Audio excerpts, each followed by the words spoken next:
One of the TED Talks we watched this week by Karen Taylor was all about belonging within your organization. She mentioned how many organizations focus on diversity and equity but tend to overlook the sense of belonging.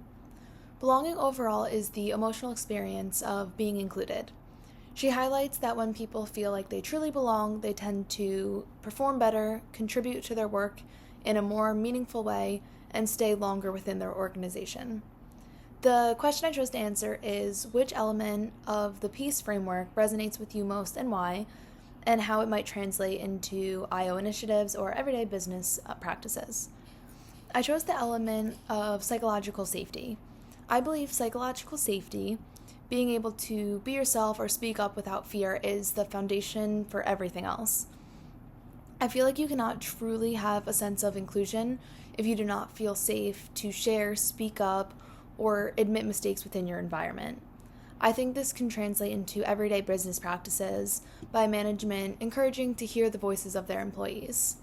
Have them participate in office meetings, allow them the chance to be heard and not just present and constantly listening to management. Satisfying the need for psychological safety can just overall create a safe space where teamwork and productivity is greatly benefited. For Lindor's TED Talk, I chose to answer what mechanisms could IO professionals or leaders use to capture and respond to dissenting voices, and how do you ethically navigate the discomfort or conflict that it might result in.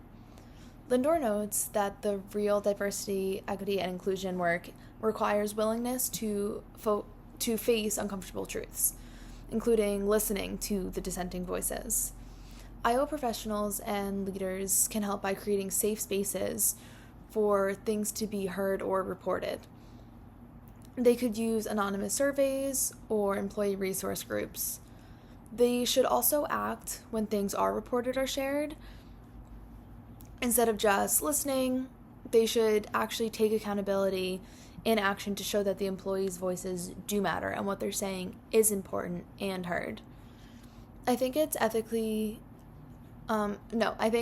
ethically navigate any discomfort or conflict that might come out of this is also important for management to be able to take the feedback, to be able to hear what the employees are saying and not just become defensive immediately or immediately protect their actions or what they're doing right off the rip.